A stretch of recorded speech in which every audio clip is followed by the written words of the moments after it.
Quando se fala em trauma, muitas pessoas associam imediatamente a grandes acontecimentos.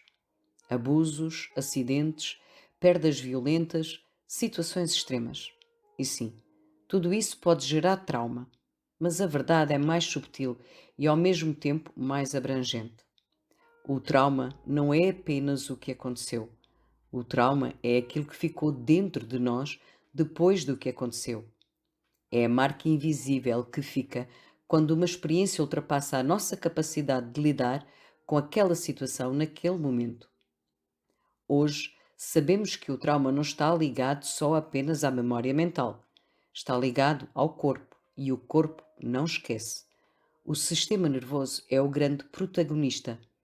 Quando vivemos uma situação de perigo ou intensidade emocional, o nosso corpo ativa mecanismos de sobrevivência: lutar, fugir ou congelar. Se conseguimos processar e descarregar essa energia, o sistema volta ao equilíbrio. Mas quando isso não acontece, a energia fica presa. E é aí que nasce o trauma. O corpo continua a reagir como se o perigo ainda existisse, mesmo quando já passou. Por isso é que há pessoas que sentem ansiedade sem razão aparente, têm reações exageradas a pequenas situações, vivem em estado constante de alerta, sentem bloqueios sem conseguir explicar. É o sistema nervoso que não teve a oportunidade de fechar o ciclo. Nem todo o trauma vem de eventos extremos. Há dois tipos de trauma que importa compreenderes. Há o trauma agudo, que resulta de um evento único e intenso, como por exemplo um acidente, uma perda súbita. E há o trauma de desenvolvimento, e este é mais silencioso e muitas vezes muito mais profundo.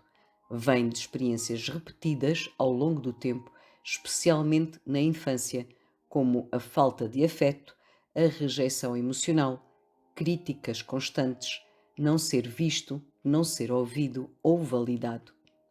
Aqui não há um grande evento, há uma acumulação. E essa acumulação molda a forma como a pessoa se vê, se sente e se relaciona com o mundo. Grande parte do trauma está ligado à infância. Não porque os adultos não sofram, mas porque é na infância que o sistema ainda se está a formar. Uma criança não tem capacidade emocional para interpretar certas situações. Então cria conclusões internas como não sou importante, não sou amado, não posso confiar. Essas conclusões tornam-se crenças e essas crenças tornam-se padrões. E a criança cresce, mas o padrão fica. E é aqui que muitas pessoas entram em relações que repetem dor, rejeição ou abandono. Não porque querem sofrer, mas porque estão a tentar resolver inconscientemente aquilo que ficou por curar. O trauma raramente fica isolado dentro da pessoa. Ele manifesta-se nas relações.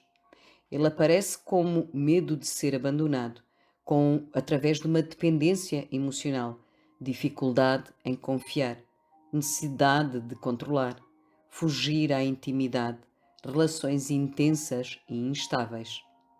O mais desafiante é que muitas vezes o outro não é o problema real, ele apenas ativa algo que já lá estava. É por isso que algumas reações parecem desproporcionais.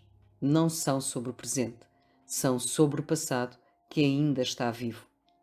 Se olharmos para o trauma numa perspectiva energética, ele pode ser visto como uma densidade que fica registada no campo. É um bloqueio que altera o fluxo natural da energia. Estes bloqueios podem manifestar-se no corpo físico, por exemplo, através de dores, tensões ou doenças.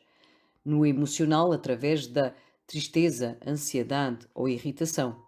No campo mental, através dos pensamentos repetitivos e crenças limitantes.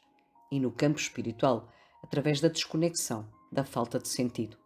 O corpo fala, a energia mostra, a alma pede atenção. Mas muitas vezes a pessoa tenta resolver apenas ao nível mental e isso não chega.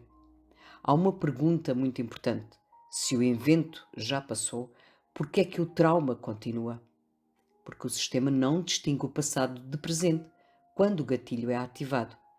Uma situação atual pode parecer semelhante ao original e o corpo reage automaticamente.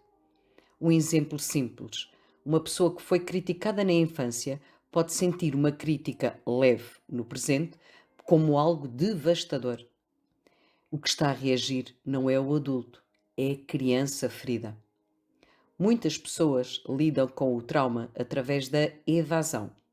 Evitam situações, reprimem emoções, distraem-se constantemente, racionalizam tudo. Durante algum tempo parece funcionar, mas não é o que não é sentido, não é curado. O trauma não desaparece por ignorar. Ele apenas se esconde até voltar a aparecer. O primeiro passo não é curar, é reconhecer, perceber o que se está a sentir, quando é que surge, o que é que ativa, como é que eu reajo, mas sem julgamento. Consciência não é análise excessiva, é presença, é conseguir observar sem entrar automaticamente no padrão. Antes de tentar curar ou transformar, é preciso regular o sistema nervoso. Se a pessoa está em constante estado de alerta ou colapso, não há espaço para integração. Há ferramentas simples, mas profundas, que ajudam, como a respiração consciente, movimento corporal, contacto com a natureza, toque terapêutico. E isto não é básico, é fundamental. Sem regulação, qualquer trabalho emocional fica instável. O trauma cura-se quando a energia que ficou presa pode finalmente ser sentida, mas em segurança. E aqui é que está o desafio, porque muitas pessoas têm medo de sentir, têm medo da dor, têm medo de perder o controle e medo de não conseguir voltar atrás. Mas sentir não é afundar-se, é permitir que aquilo que ficou congelado possa finalmente mover-se, mas mover-se com apoio, com presença e com segurança. Depois de sentir, vem a integração. A pessoa começa a perceber que já não está mais naquela situação, que já tem recursos que antes não tinha e que pode escolher ser diferente. O passado não muda, mas a forma como está registado pode mudar. Um bom terapeuta pode ajudar, mas não cura ninguém.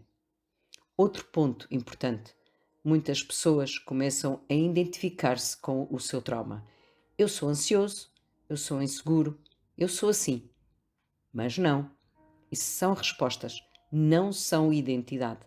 Quando a pessoa percebe isso, abre um espaço enorme para a liberdade. Curar não é apagar. Curar não significa esquecer ou apagar o que aconteceu. Significa lembrar, mas sem a dor intensa. Falar sobre a situação, mas sem a ativar. Viver, mas sem repetir. É passar de sobrevivência para presença. Cada pessoa tem o seu ritmo. Não há prazos rígidos. Mas há uma verdade importante: quanto mais evitamos, mais prolongamos. E quanto mais nos aproximamos com consciência, mais o processo avança. A espiritualidade pode ser uma grande aliada ou uma forma de fuga. Mas a verdadeira espiritualidade inclui o corpo, a emoção e a verdade da experiência. No final, tudo volta a isto: presença.